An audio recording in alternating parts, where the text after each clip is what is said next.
My name is Evelyn Whitaker, and I am 68 years old. What I am about to tell you is the story of how the quiet, ordinary life I built over nearly half a century was torn apart, not by fate or illness, but by the two people I brought into this world, my sons, Nathan and Caleb, the ones I nursed, taught to walk, cheered at every Little League game, and prayed over every night. They killed their father, and then they tried to bury me alive in a web of lies, greed, and poison. It began on a crisp November morning in Willow Creek, Montana. The sky was the color of old pewter, and a light snow dusted the pines around Oak Hollow Cemetery. We had just lowered my husband Thomas into the ground. 43 years of marriage ended in a plain oak casket chosen by our oldest son because Dad always said he didn't want anything fancy. Nathan stood beside me, arm around my shoulders in what looked like comfort. Caleb hovered nearby, eyes scanning the small crowd of neighbors and old friends as if counting heads, or perhaps calculating how long the service would take. My phone buzzed once, softly, in the pocket of my wool coat. I ignored it at first. Grief makes everything distant. But when the pastor finished the final amen and people began drifting toward their cars, I pulled it out. Unknown number.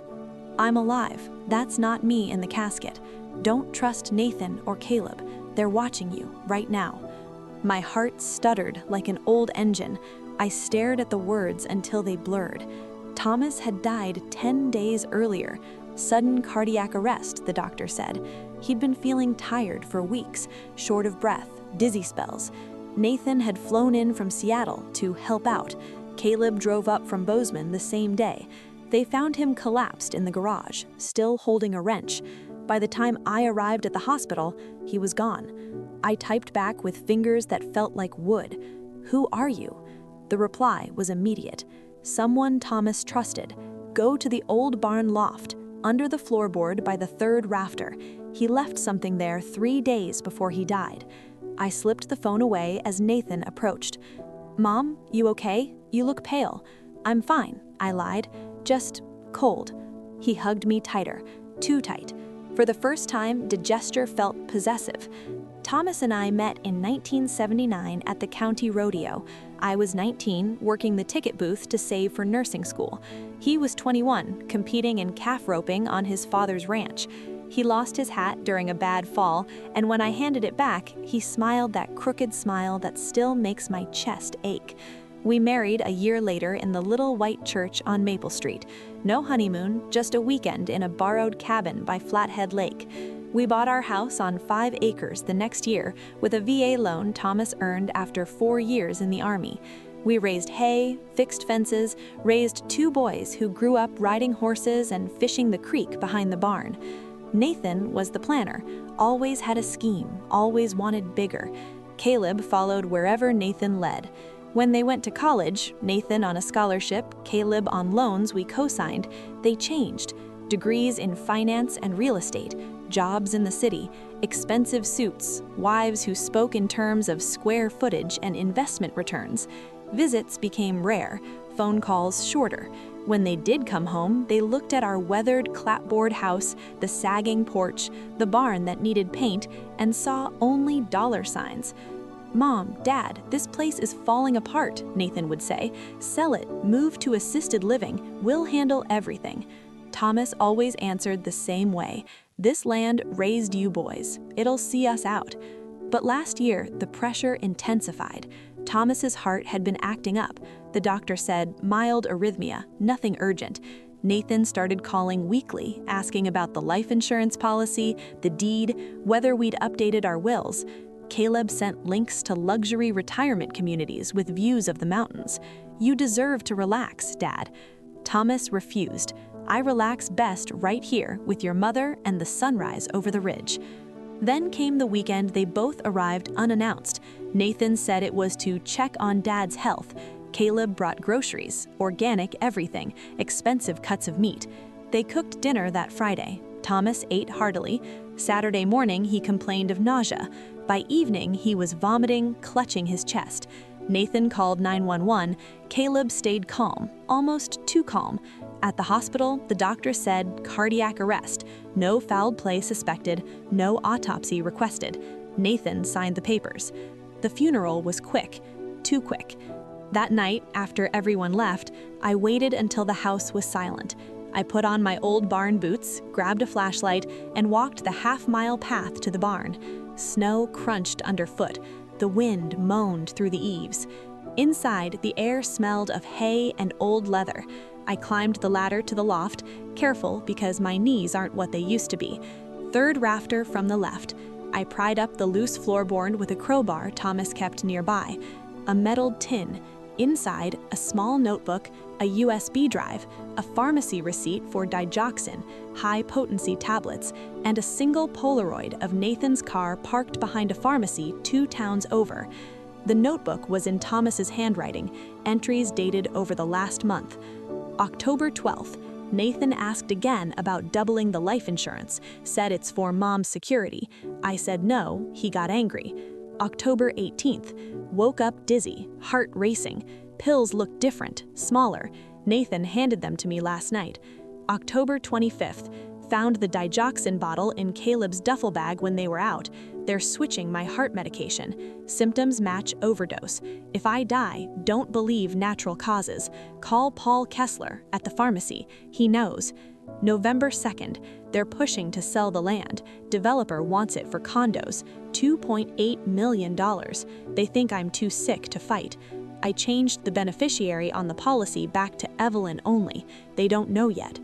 The last entry, dated the day before he died. If you find this, I'm gone. They did it. Protect yourself, Evie. I love you more than this whole damn valley. I sat on the hay bale and cried until my throat burned. The USB had 3 audio files. First, Nathan's voice, low in what sounded like our guest room. She's asleep. Dad took the pills an hour ago. Double dose again tonight. Symptoms should peak tomorrow. Looks like heart failure. Caleb replied, policy's $650,000 now, plus the land sale. We split it clean after Mom signs over power of attorney. Grief will make her easy. Second file, Thomas alone whispering into what must have been an old voice recorder he kept in the barn. Evie, if you hear this, Nathan switched my pills. Digoxin overdose. Slow. Looks natural. Paul Kessler tested one. Triple strength. They want the money. Don't let them near you. Get the body exhumed. I hired a man, Frank Harlan, retired investigator from Mozilla. He has copies of everything. Third file, a phone call Nathan made the day Thomas died. Coroner's on board. No autopsy. Just sign it cardiac. We're clear. I drove to Paul Kessler's pharmacy at dawn. Paul was 72, still working weekends. He listened without interrupting, then pulled a file. Thomas came in 10 days before, said his pills felt wrong.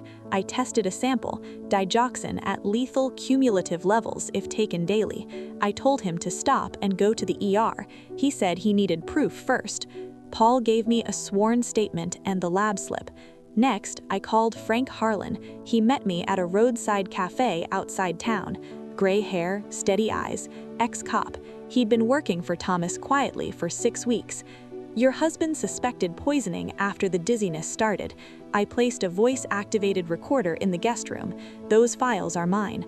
I also have photos of Nathan buying the digoxin. Cash, fake name, but the pharmacist recognized him from high school. We went straight to the sheriff. Sheriff Donnelly had fished with Thomas for years.